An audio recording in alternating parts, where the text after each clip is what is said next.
नमस्कार। सत्यराज लॉस में आप सभी का बहुत बहुत स्वागत है।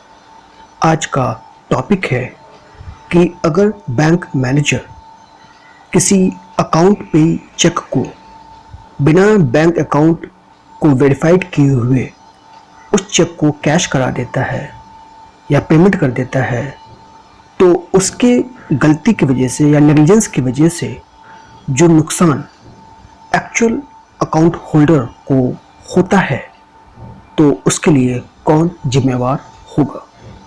तो फ्रेंड्स, आज का टॉपिक यही है कि who would be held liable for bank manager fault on encashing the account पे cheque through cash without verifying the bank account actually. तो चलिए फ्रेंड्स, अगले स्लाइड पे चलते हैं और एक क्वेश्चन के आंसर को सॉल्व करते हुए इस प्रॉब्लम को सॉल्व करते हैं। क्वेश्चन ये है कि एक चेक ड्रॉ किया जाता है और ड्रॉअर है एक्स और पे है वाई, यानी कि एक्स ने वाई के फेवर में एक चेक ड्रॉ किया और उसे अकाउंट पे बना दिया, यानी कि वो चेक का पेमेंट जो है कैश नहीं होगा बल्कि अकाउंट के द्वारा पेमेंट होगा, यानी उसका पैसा सीधे अकाउंट में जाएगा, पे के हाथ में नहीं मिलेगा। ठीक, the cheque is drawn on the State Bank of India, और वो चेक जो है स्टेट बैंक ऑफ इंडिया का था।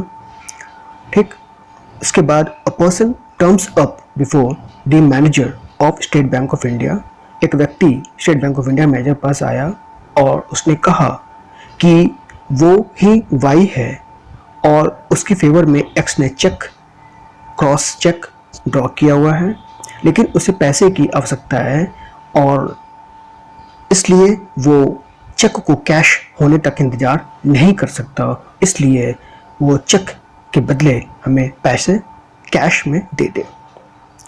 मैनेजर ने बिना वेरीफाई किए हुए उस व्यक्ति को चेक का पेमेंट बाय कैश दे दिया और ये समझते हुए दिया कि हाँ, वाई के फेवर में ऐसा कोई चेक एक्स ने ड्रॉ किया होगा। हालांकि जब चेक का डिमांड किया गया तो वाई ने ये डिफेंस लिया कि वाई ने चेक को विधिवत बैंक के ड्रॉप बॉक्स में डाल दिया था और वहाँ से जो है वो चेक कहीं रास्ते में गुम हो गया और इसीलिए बैंक मैनेजर की लायबिलिटी है कि वो चेक की अमाउंट का पेमेंट बैंक मैनेजर स्वयं करे। तो अब सवाल ये है कि हमें तीनों की लायबिलिटी डिसाइड करनी है, यानी कि liability of X, Y and the bank manager with concerned provision. तो ठीक है फ्रेंड, अगले स्लाइड पे चलते हैं और इस प्रश्न का सॉल्यूशन ढूंढने का प्रयास करते हैं। दिए गए प्रश्न को सॉल्व करने के लिए हमें section 131 of the negotiable instrument act 1881 को देखना पड़ेगा। ठीक है, और section 131 of the negotiable instrument कहता है non liability of banker receiving payment of cheque, यानी कि अगर गलती से पेमेंट जो है चेक का किसी और अकाउंट में हो गया है या कोई और फॉल्ट हो जाता है, एक्चुअली जो चेक जिसके नाम पे दी गई थी उसको नहीं होता है, तो इसके लिए बैंकर जो होता है या बैंक मैनेजर वो लायबल नहीं होगा, ये सेक्शन 131 कहता है। अब इसकी वर्डिंग देखिए आगे कि a banker who has in good faith, लेकिन कंडीशन क्या है कि वो लायबिलिटी तब नहीं होगी जब बैंकर ने गुड फेथ में और विदाउट नेग्लिजेंस, बिना लापरवाही, पूरी सोच समझ के साथ उसने चेक को कैश किया और अकाउंट में ट्रांसफ़र कराया। ठीक है, तो अगर कोई फॉल्ट उसकी नज़र नहीं आ रही है तो वो लायबल नहीं होगा। ठीक है, तो ये bank who has in good faith and without negligence received payment for a customer of a cheque crossed generally और specially to himself shall not in the case of the title to the check proves defective incur liability to the true owner of the check by reason only of having received such payment। यानी कि अगर पूरी bonafide और negligence के साथ उस manager ने या बैंक स्टाफ ने चेक को कैश किया है या किसी अकाउंट में ट्रांसफ़र किया हुआ है और ट्रू ओनर के पास अगर पैसा नहीं पहुंच पाया है तो इसके लिए बैंकर जिम्मेवार नहीं होगा। सेक्शन 131 का एक्सप्लेनेशन 1 और अच्छे से एक्सप्लेन करता है कि 131 क्या कहना चाहता है। वो ये है कि अगर किसी बैंकर को अगर क्रॉस चेक के माध्यम से कोई चेक मिला और उसने कस्टमर के अकाउंट को क्रेडिट कर दिया बिना एक्चुअली चेक अमाउंट प्राप्त किए हुए, यानी कि चेक का अमाउंट मिला नहीं और उसने बैंक अकाउंट जो कस्टमर का था उसने क्रेडिट कर दिया है। ठीक है, एक एक्सप्लेनेशन ये है। दूसरा एक्सप्लेनेशन ये है कि ऐसा करने से पहले ये ड्यूटी बनती है बैंकर की, जिसने पेमेंट प्राप्त किया है, चाहे इलेक्ट्रॉनिक इमेज से प्राप्त किया हो, ट्रंकेटेड चेक द्वारा प्राप्त किया हो, तो सबसे पहले प्रेफरेंस है वो चेक की जेन्युइननेस, यानी चेक की वास्तविकता क्या है उसको पहले चेक करना चाहिए, उसको वेरीफाई करना चाहिए। जैसे कि कोई फ्रॉड ना हुआ हो, कोई फॉर्जरी ना हुई हो, कोई टेम्परिंग जो है चेक में ऐसा कोई इंडिकेशन नहीं आ रहा हो कि on looking the prime facie of the face record of the cheque ऐसा कोई फ्रॉड या फॉर्जरी का इंडिकेशन अगर नहीं मिल रहा है तो सारे जेन्युइननेस चेक करने के बाद जब वो सेटिस्फाइड हो जाए तभी चेक को क्रेडिट करे। ये है उसकी ड्यूटी।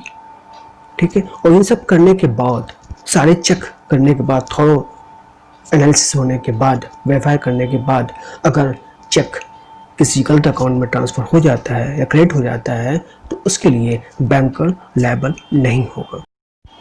दिए गए क्वेश्चन के सॉल्यूशन पर अब आते हैं। तो जैसा कि सेक्शन 131 कहता है, उसके प्रावधान को देखने के बाद और फैक्ट ये है कि एक्स एक व्यक्ति है जिसने वाई के फेवर में एक क्रॉस अकाउंट पे चेक ड्रॉ करता है। ठीक है, और वो cheque State Bank of India का होता है। वाई जो है या जो भी उसकी मंशा रही हो, वो बैंक मैनेजर से जाके कहता है कि वो चेक को कैश होने का समय का इंतज़ार नहीं कर सकता क्योंकि उसको पैसे की सख्त आवश्यकता है और इसलिए वो चेक जो है अमाउंट उसको कैश दे दिया जाए, बल्कि अकाउंट में ट्रांसफ़र न किया जाए। और बैंक मैनेजर ने उस चेक को देख करके ही उसने वाई को कैश पेमेंट कर दिया। ठीक, बाद में जब चेक ढूंढा गया तो पाया गया कि चेक कहीं रास्ते में गुम हो गया है। ठीक, और अब वाई ये कह रहा है कि भाई जिम्मेदारी बैंक मैनेजर की है, अब वो पेमेंट अपने पल्ले से बैंक मैनेजर करे, इसके लिए कोई और दोषी नहीं होगा।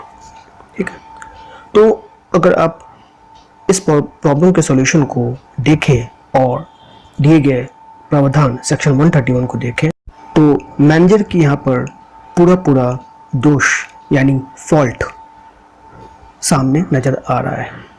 ठीक है, क्योंकि क्रॉस अकाउंट पे चेक था, उस चेक का पेमेंट हमेशा अकाउंट के माध्यम से ही दिया जाता है, कैश नहीं दिया जाता। बल्कि पता नहीं क्या हुआ कि मैनेजर ने उस चेक का पेमेंट जो है एक्स के चेक को वाई को कैश में दे दिया, जो कि ऐसा नहीं करना चाहिए था, क्योंकि बैंक का नियम ही है कि अकाउंट पे चेक हमेशा अकाउंट के माध्यम से पेमेंट होता है। और सिंस उसकी गलती है, उसने अकाउंट को वेरीफाई भी नहीं किया, चेक जो है उसको वेरीफाई नहीं किया, उसकी जेन्युइननेस चेक नहीं किया और बिना सोचे समझे हुए जो है उसने वाई को पेमेंट कर दिया है और इसलिए लापरवाही हुई है और इसलिए सेक्शन 131 का डिफेंस बैंक मैनेजर नहीं ले पाएगा और ये जो नुकसान हुआ है पैसे का, वो उसके लिए बैंक मैनेजर पर्सनली लायबल होगा। अब जहाँ तक एक्स की लायबिलिटी की बात है, तो जैसा कि प्रश्न से पता चल रहा है कि चेक जो उसने ड्रॉ किया था वाई के फेवर में, वो रास्ते में ही कहीं गुम हो गया है। तो जब गुम हो गया है तो फिर एक्स की कोई लायबिलिटी यहाँ पर नहीं बनती है और ना ही उसके अकाउंट से पैसे विड्रॉ किए जा सकते हैं। ठीक है, क्योंकि बैंक के मैनेजर का फॉल्ट है कि उसने बिना वेरीफाई किए हुए वाई को पेमेंट कर दिया है और जो वाई का पेमेंट बैंक मैनेजर ने किया है उसके लिए एक्स ना तो पर्सनली लायबल है ना ही उसका अकाउंट लायबल है, इसलिए उसके अकाउंट से एक भी पैसा नहीं निकाला जाएगा। ठीक, अब आखिरकार लायबिलिटी ऑफ द वाई की आती है। तो वाई की जिम्मेदारी ही बनती है कि बीइंग अ बोनाफाइड सिटीजन, ये उसका दायित्व है कि वो तुरंत बैंक मैनेजर को पैसा वापस कर दे जो बैंक मैनेजर ने उसे दिया है। क्योंकि अगर ये पुलिस केस हुआ तो फॉर्जरी के आरोप में उसे प्रोसिक्यूट किया जा सकता है और पनिशमेंट भी दी जा सकती है। इसलिए बिना देर किए हुए वाई की ये लायबिलिटी है कि वो तुरंत बैंक मैनेजर को पैसा वापस कर दे।